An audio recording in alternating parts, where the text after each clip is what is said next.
আসসালামু আলাইকুম সবাইকে। কেমন আছেন সবাই? আশা করছি ভালো। কক্সবাজার ট্রিপের প্রথম ভিডিও নিয়ে হাজির হয়ে গেলাম। ট্রিপ শেষ করে অলরেডি কিন্তু আমি চলে এসেছি। আহ, কোনো ভিডিও এখন পর্যন্ত দেওয়া হয়নি, তো ভাবলাম এখন থেকে দেওয়া শুরু করি। তো চলুন শুরু করা যাক। কিছু ক্লিপস দেখিয়ে দিলাম যাতে আপনারা বুঝতে পারেন কী পরিমাণ মজা এবং এনজয় আমরা করেছি। তো শুরু করছি বাসা থেকে। বাসায় আমাদের মেয়েরা সকালেই উঠে রেডি হয়ে গেছে। তো আমাদের ট্রেন ছিল মূলত 11:40-এ। তো যাওয়ার আগ মোমেন্টে যেটা হয় যে কোনো সিএনজি পাওয়া যাচ্ছিল না। যাই হোক, অনেক তাড়াহুড়া করে আমরা এসে পৌঁছলাম। কিন্তু সবচাইতে খারাপ লাগার বিষয় হচ্ছে আসার পরে ট্রেন আসতে প্রায় 1-1.5 ঘন্টা লেট। ট্রেন আসতে আসতে প্রায় 1:30 আচ্ছা, কক্সবাজারে অ্যাকচুয়ালি এটা আমাদের সাডেন ডিসিশন, এবং যাওয়ার কথা ছিল শুরুতে আমরা, মানে হচ্ছে আমি আমার ফ্যামিলি। তো এরপরে ওখানে অ্যাড হয় আমার ছোটো চাচা মানে নাজিম আঙ্কেলরা, এরপর তন্ময় আর ইমু সাথে অ্যাড। যেহেতু সবাই যাচ্ছি, জোরপূর্বক আমি আব্বুকে এবং আম্মুকে আর কি রাজি করাই, কারণ আব্বু কোথাও যেতে চায় না। আর আমার একটা অনেক আগে থেকেই একটা আর কি ইচ্ছে ছিল যে আমি আমার আব্বু আম্মুকে নিয়ে একদিন কক্সবাজার যাব। সেই ছোটোবেলায় গেছি, আর কোথাও যাওয়া হয় আর কখনো যাওয়া হয়নি। তো সেই ইচ্ছাটা পূরণ হচ্ছে বলতে পারেন। তো এই সব কিছুর ফাঁকে আমাদের সাথে অ্যাড হয়ে যায় হচ্ছে ইমুর আব্বু আম্মু, ইমুর চাচি, ভাইয়ের বউ, আর ওর ছোট ভাইরা। তো মোটামুটি 22 জনের বিশাল গ্যাং নিয়ে আমরা কক্সবাজারের উদ্দেশ্যে রওনা দিয়েছি। আলহামদুলিল্লাহ, মাশাল্লাহ। তো আমাদের ছিল, নাস্তার আইটেম ছিল স্যান্ডউইচ এবং চিকেন ফ্রাই। আঙ্কেল হচ্ছে সবার জন্য স্যান্ডউইচ নিয়ে এসছেন, আর আম্মু হচ্ছে সবার জন্য চিকেন ফ্রাই করে নিয়েছেন। এর বাইরে টুকটাক এটা সেটা হাবি জাবি তো থাকেই। তো ট্রিপটা শুরু হতে হতে যদিও 1টা বেজে গেছে, কিন্তু শুরু হওয়ার পরে সময়টা যে কোন দিক দিয়ে চলে গেল সেটা আমরা একটু বুঝতে পারলাম না। আর আমার মধ্যে এক্সাইটমেন্ট অল টাইম একটু বেশি। আমি অনেক বেশি কক্সবাজার প্রেমী। তো যখনই কক্সবাজার যাওয়ার নাম আসে আমি খুশিতে আর কি ডগমগ হয়ে যাই।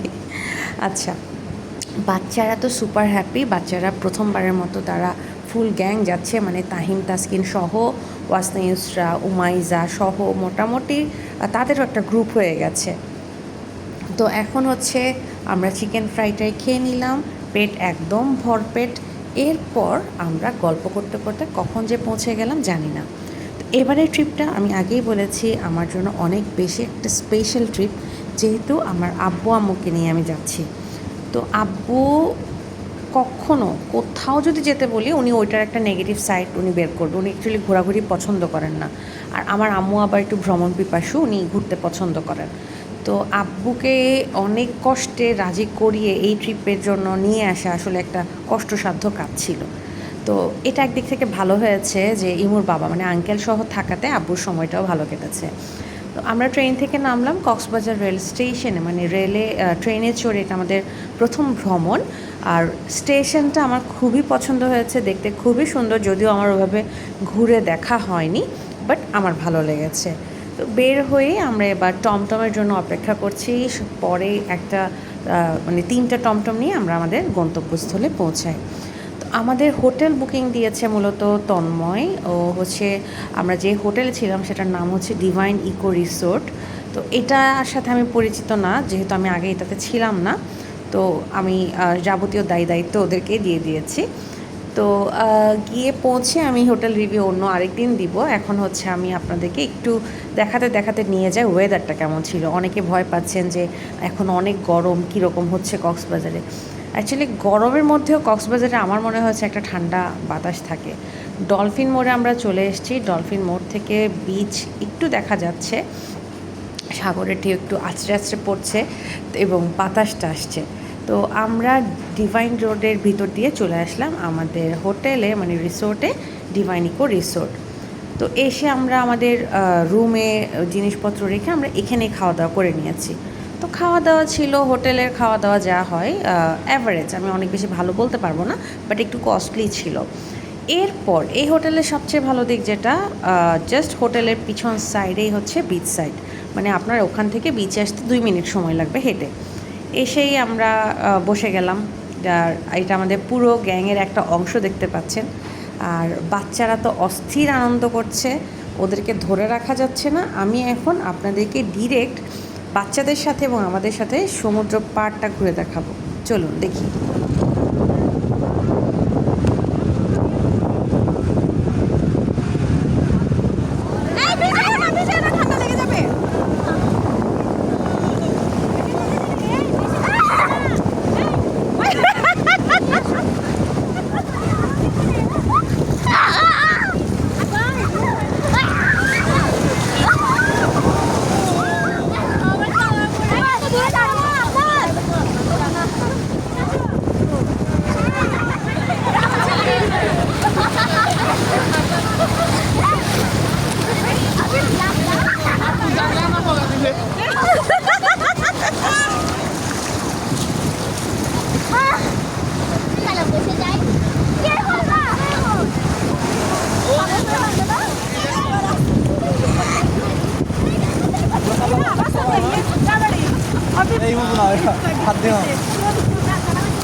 দেখছেন ধরতে দিচ্ছেন এটা।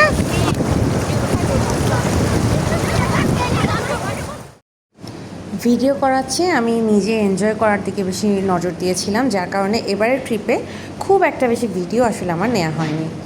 এখন আমরা চলে এসেছি রাতের খাবার খেতে। রাতের খাবার আমরা আলগনিতে খেয়েছি, তো খাবার ভালো ছিল, আলগনির খাবার ভালো ছিল।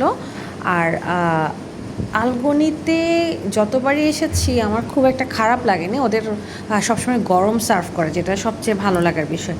আর আমাদের যেহেতু একটা বিশাল গ্যাং, বসতে দেওয়ার জন্য একটু অ্যারেঞ্জমেন্ট একটু সময় লেগেছিল। এর বাইরে ওভারঅল খারাপ ছিল না। তো কক্সবাজারে নেমে প্রথম দিনটা অ্যাকচুয়ালি এভাবে কিভাবে যে কেটে গেছে বুঝতে পারিনি। এবং শুধু প্রথম দিন না, আমি 3 দিন ছিলাম, 3টা দিনই কীভাবে কেটে গেছে বুঝতে পারিনি। আর এবার যেহেতু আমার পুরো ফ্যামিলি, মানে আমার আব্বু, চাচু, ভাই, সেই সাথে অন্যান্য রিলেটিভসরা আছে, একটু তো স্পেশাল ফিল হচ্ছিল। তো ওখান থেকে আলগনি থেকে খেয়ে বের হয়ে হচ্ছে আমার ছোট চাচি চা খাবেন, ওনাকে নিয়ে আমরা মালাই চা খাওয়াতে এনেছি। এখানে বেলজিয়ামের একজন ছিলেন পর্যটক, যিনি আবার বাচ্চাদের সাথে বেশ কথাবার্তা বললেন, ওরাও খুব মজা পাচ্ছিল ওনার সাথে কথা বলে। এরপর এসব করে আমরা রাতে বিচ দেখতে চলে গেছি। তো রাতের বিচটা আসলে আলাদা একটা সৌন্দর্য। অনেকে ভয় পায়, অ্যাকচুয়ালি দেশের পরিস্থিতি যেহেতু ভালো না, এখানেও বেশ কিছু ইনসিডেন্ট হচ্ছে। তো এই তো রাতে সমুদ্রের গর্জন শুনতে শুনতে আজকের ব্লগটা শেষ করছি। আলহামদুলিল্লাহ, যে সময়টুকু কাটিয়েছি ভালো কাটিয়েছি। নেক্সট ব্লগে আপনারা আরও দেখতে পাবেন। যে যেখানে আছেন ভালো থাকবেন।